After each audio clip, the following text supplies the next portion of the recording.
James Baldwin, If Beale Street Could Talk. We're starting on page 7. They circle lower and lower. They wait. They know. They know exactly when the flash is ready, when the spirit cannot fight back.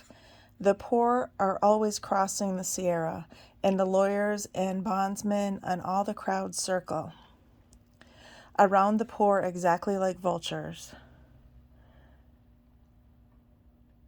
Of course, they're not any richer than the poor, really. That's not why they've turned into vultures, scavengers, indecent garbage men, and I'm talking about the black cats too, who in so many ways are worse. I think that personally, I would be ashamed, but I've had to think about it, and now I think that maybe not. I don't know what I wouldn't do to get Fonny out of jail. I've never come across any shame down here except shame like mine, except the shame of the hardworking black ladies who call me daughter, and the shame of proud Puerto Ricans who don't understand what's happened. No one who speaks to them speaks Spanish, for example, and who are ashamed that they have loved ones in jail. But they are wrong to be ashamed. The people responsible for these jails should be ashamed. And I'm not ashamed of Fonny.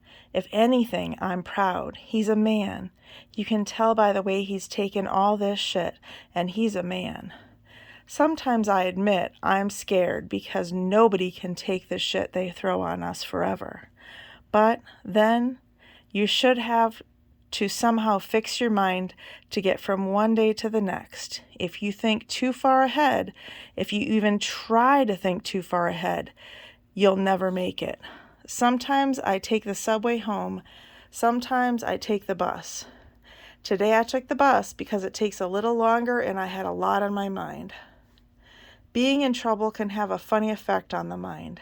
I don't know if I can explain this. You go through some days and you seem to be hearing people and you seem to be talking to them and you seem to be doing your work, or at least your work gets done, but you haven't seen or heard a soul, and if someone asks you what you have done that day, you'd have to think a while before you could answer. But in the same time, and even on the same day, and this is what is hard to explain, you see people like you never saw them before. They shine as bright as a razor. Maybe it's because you see people differently than you saw them before your trouble started. Maybe you wonder about them more, but in a different way, and this makes them very strange to you. Maybe you get scared and numb because you don't know if you can depend on people for anything anymore. And even if they wanted to do something, could they do? I can't say to anybody in this bus, "Look, Fonny is in trouble. He's in jail." Can you imagine what anybody on the bus would say to me if they knew from my mouth that I love somebody in jail? And I know he's never committed to any crime and he's a beautiful person. Please help me get him out. Can you imagine what anybody on this bus would say? What would you say? I can't say. I'm going to have this baby and I'm scared too. And I don't want anything to happen to my baby's father. Don't let him die in prison. Please, oh please. You can't say that. That means you can't really say anything. Trouble means you're alone. You sit down and you look out the window and you wonder if you're going to spend the rest of your life going back and forth on the bus. And if you do, what's going to happen to your baby? What's going to happen to Fonny? And if you ever did like the city, you don't like it anymore.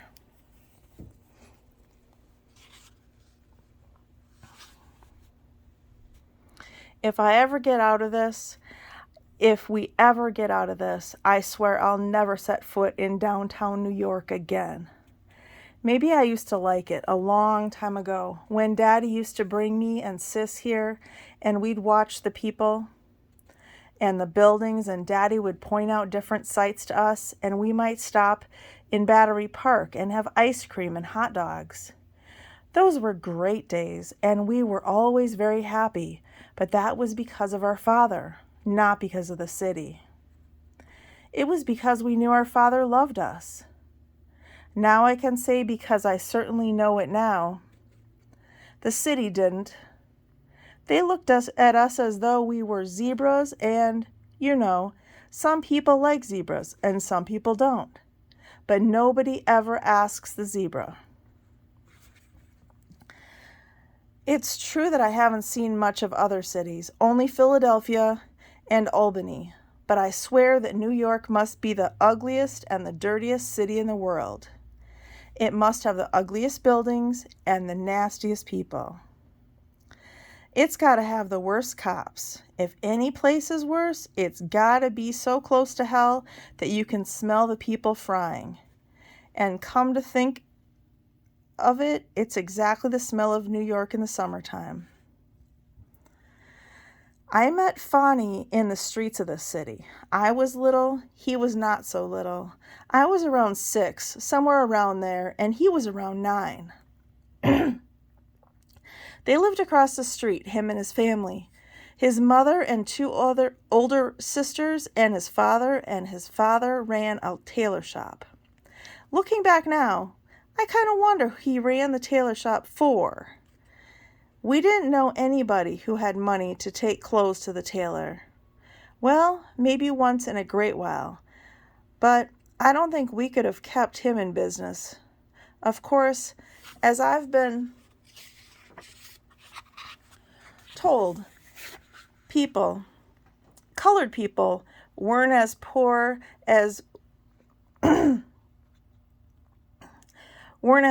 then as they had been when my mama and daddy were trying to get together.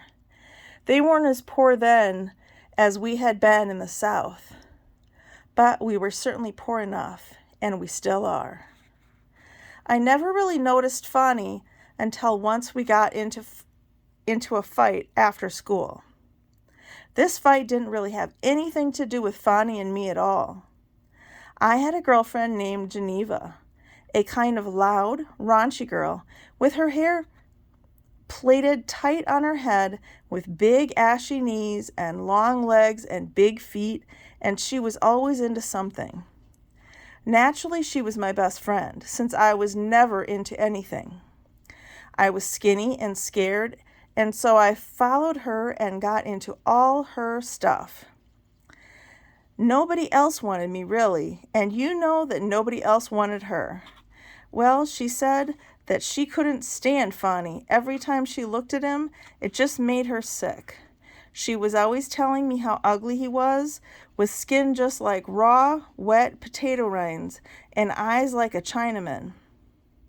And all that nappy hair, and them thick lips, and so bow-legged, he had bunions on his ankle bones, and the way his behind stuck out, his mother must have been a gorilla. I agreed with her because I had to, but I didn't really think he was as bad as all that. I kind of liked his eyes, and to tell the truth, I thought if people in China had eyes like that, I wouldn't mind going to China. I had never seen a gorilla, so his behind looked perfectly normal to me, and wasn't really, when you had to think about it, as big as Geneva's. And it wasn't until much later that I realized that he was, yes, a little bow-legged, but Geneva was always up on Fonny's face. I don't think he ever noticed her at all. He was always too busy with his friends, who were the worst boys on the block. They were always coming down the street in rags, bleeding, full of lumps, and just before this fight, Fonny had lost a tooth. Fonny had a friend named Daniel, a big black boy, and Daniel had a thing about Geneva, something like the way Geneva had a thing about Fonny. And I don't remember how it all started, but finally Daniel and Geneva down on the ground, the two of them rolling around, and I was trying to pull Daniel off her, and Fonny was pulling on me. I turned around and hit him with the only thing I could get my hands on. I grabbed it out of the garbage can. It was only a stick, but it had a nail in it. The nail raked across his cheek and it broke the skin and the blood started dripping. I couldn't believe my eyes. I was so scared. Fonny put his hand to his face and then looked at me and then looked at his hand. I didn't have any better sense than to drop the stick and run. Fonny ran after me and, to make matters worse, Geneva saw the blood and she started screaming that I'd killed him. I'd killed him. Fonny caught up to me, and in no time he had grabbed me tight and he spit at me through the hole where his tooth used to be. He caught me right in the mouth, and it so humiliated me, I guess because he hadn't hit me or hurt me, and maybe because I sensed what he had not done, that I screamed and I started to cry. It's funny. Maybe my life changed in that very moment when Fonny's spit hit me in the mouth. Geneva and Daniel had started the whole thing and didn't have a scratch on them. Both began to scream at me. Geneva said that I'd killed him for sure. Yes, I'd killed him. People caught the lockjaw and died from rusty nails. And Daniel said yes, he knew he had an uncle down home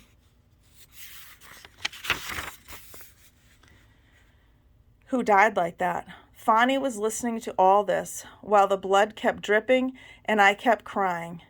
Finally, he must have realized that they were talking about him and that he was a dead man or boy because he started crying too. And then Daniel and Geneva took him between them and walked off, leaving me there alone.